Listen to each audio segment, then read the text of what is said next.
안녕하세요. 오늘도 저희 채널에 방문해주신 의사 선생님들 환영합니다. Thank you for joining us today on the Anesthesia and Perioperative Medicine channel. Grazie per essere con noi oggi sul canale Anesthesia and Perioperative Medicine. 本日は麻酔手術器医学チャンネルにご参加いただきありがとうございます. 자, 여기 한 환자의 이야기가 있습니다. 최신 다빈치 5 로봇으로 위우해수를 받은 환자인데요. 수술 후에 불과 28시간 만에 퇴원했다고 합니다. 인터뷰를 보면 수술 자체에는 아무런 문제가 없었고 물론 좀 아프긴 하지만 그건 당연한 거죠 라고 말하죠. This patient's remarkable outcome really sets the stage for our deep dive today.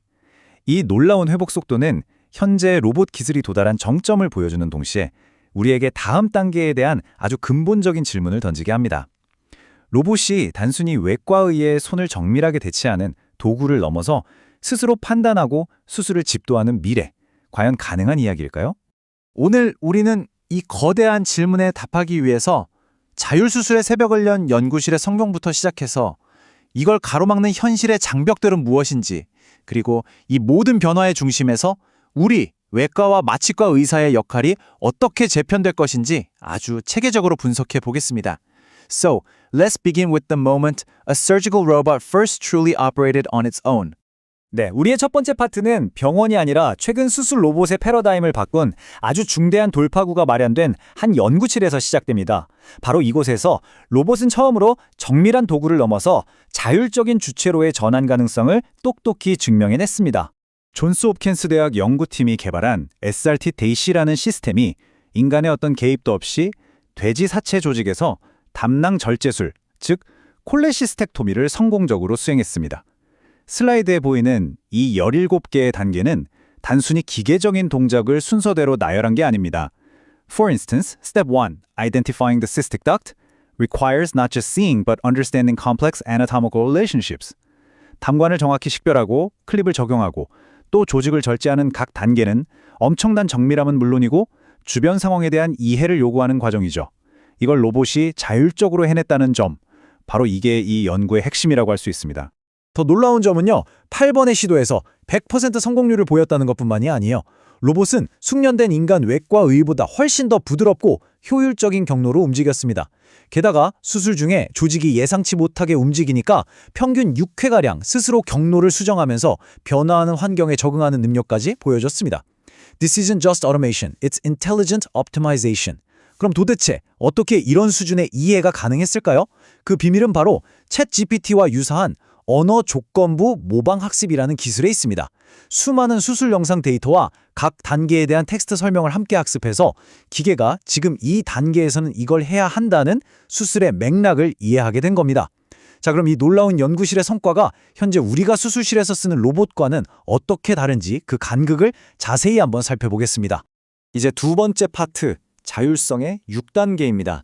연구실에서의 성공과 실제 수술실 사이의 간극을 이해하려면 먼저 자율성이라는 개념부터 명확히 해야 합니다. 우리가 흔히 로봇 수술이라고 부르는 것과 방금 본 연구실에서 성공한 자율수술은 완전히 다른 개념이기 때문이죠.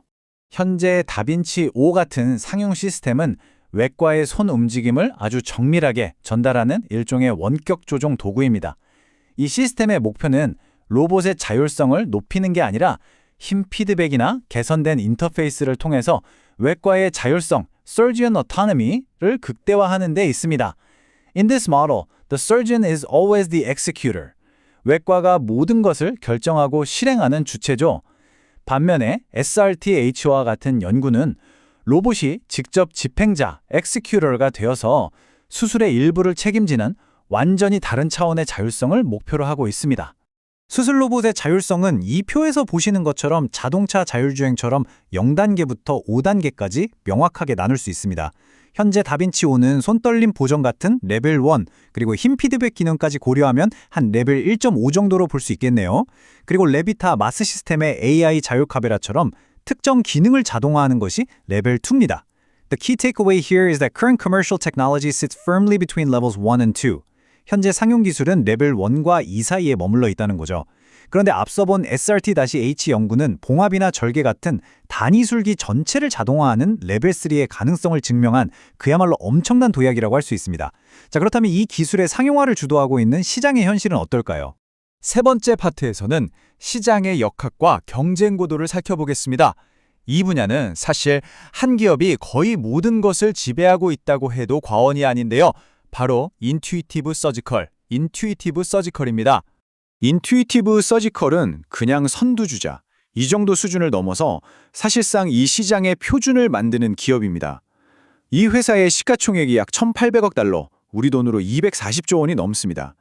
The sheer financial scale of this dominance creates an incredible barrier to entry for any competitor. 이 막대한 가치는 다빈치 콘솔이라는 플랫폼과 수술마다 소비되는 고가의 소모품을 통해서 병원과 외과의들을 자사의 생태계에 완전히 묶어두는 아주 강력한 락인 효과에서 나옵니다.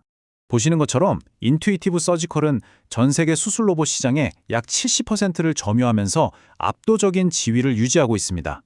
물론 메드트로닉, 스트라이커 같은 거대 의료기기 기업들이 추격하고는 있지만 한번 구축된 생태계와 외과의들의 학습 곡선을 넘어서기가 정말 쉽지 않은 상황이죠. But a new, very interesting trend is emerging. 바로 서로 다른 로봇 시스템이 협력해서 시너지를 내는 듀얼 로봇 수술이라는 개념입니다. 최근에 전립선 절제술에서 다빈치 SP가 정교한 수술을 담당하는 동안 레비타사의 마르스 플랫폼이 자석을 이용해서 내부 장기를 싹 끌어당겨서 시야를 확보해준 사례가 보고되었습니다. This brilliantly illustrates how specialized systems can work together, not just compete. 이건 미래의 수술실이 어떤 단일 플랫폼의 독점이 아니라 여러 시스템이 서로를 보완하는 협력적인 형태로 발전할 수 있다는 걸 보여주는 아주 중요한 사례라고 생각합니다. 네 번째 파트입니다. 이런 기술적 그리고 시장의 변화는 결국 수술실의 가장 중요한 인력이죠. 바로 외과의 역할을 근본적으로 바꾸게 될 겁니다. 로봇이 단순한 도구를 넘어서 자율성을 갖기 시작하면 외과의 역할 또한 완전히 재정이 되어야만 합니다. 예를 들어 로봇이 봉합이나 절개 같은 단위술기를 자율적으로 수행하게 되면 외과의는 더 이상 직접 손을 쓰는 지평자가 아니라 AI가 생성한 수술 계획을 검토하고 승인하며 진행 상황을 감독하는 전략가로 전환됩니다. The core job shifts from manual execution to cognitive oversight. 미래에는 한 명의 숙련된 외과의가 여러 수술실에서 동시에 진행되는 표준화된 자율수술을 감독하는 다중수술실 감독 모델 같은 것도 현실이 될 수 있습니다. 이는 곧 외과의의 수련 패러다임 역시 손기술 중심에서 시스템을 관리하고 위기 상황에 개입하는 능력 중심으로 변화해야 한다는 것을 의미합니다. 하지만 연구실의 성공이 임상 현장으로 바로 이어지지 못하는 데에는 이 슬라이드에 요약된 것처럼 명확한 4가지 장벽이 있습니다. 첫째, 규제 장벽이죠. FDA는 스스로 학습하며 계속 변하는 AI보다는 예측 가능한 고정된 알고리즘을 선호합니다. 둘째, 기술적 장벽입니다. 환자마다 다른 해부학적 구조와 예측 불가능한 출혈 같은 변수들이 너무 많죠. 셋째, 데이터의 장벽입니다. Especially the lack of negative data. AI needs to learn from mistakes, but we don't have a curated library of surgical failures. AI가 실패 사례로부터 배워야 하는데 그런 데이터가 턱없이 부족합니다. 마지막으로 어쩌면 가장 큰 걸림돌인데 바로 법적 문제입니다. 만약 로봇이 실수해서 사고가 나면 그 책임은 외과의 병원 아니면 로봇 제조사 중 누가 져야 할까요? 이 모든 장벽은 결국 한 사람, 바로 마취과 의사의 역할로 귀결됩니다. 다섯 번째 파트, 안전 게이트키퍼로서의 마취과입니다. 앞에서 언급된 모든 도전 과제는 결국 자율수술 시대에 가장 중요한 역할의 변화, 바로 우리 마취과 의사를 향하고 있습니다. So the crucial point is that all of these challenges, technical, legal, and regulatory, point to the absolute necessity of a human in the loop for safety. 왜냐하면 로봇이 아무리 발전해도 결코 볼 수 없는 영역이 있기 때문입니다. 바로 환자의 생리학적 상태죠. 우리가 스스로에게 아주 근본적인 질문을 던져야 합니다. 로봇이 보지 못하는 것은 무엇일까요? 로봇은 해부학적 구조는 볼 수 있지만 그 구조 뒤에 있는 환자의 생리학적 상태는 절대로 보지 못합니다. 로봇은 MAP나 SpO2 수치를 보지 못해요. And more importantly, it cannot interpret the clinical context of hemodynamic instability. 혈액학적 불안정성이 임상적으로 어떤 의미를 갖는지 해석할 수 없다는 거죠. 로봇은 담낭을 보지만 그 담낭을 가진 환자의 전체적인 상태는 전혀 보지 못합니다. 바로 이 지점에서 우리 마취과 의사가 시스템의 안전 게이트키퍼가 되는 겁니다. 이 편은 우리가 대비해야 할 몇 가지 핵심적인 위험 시나리오를 보여주는데요.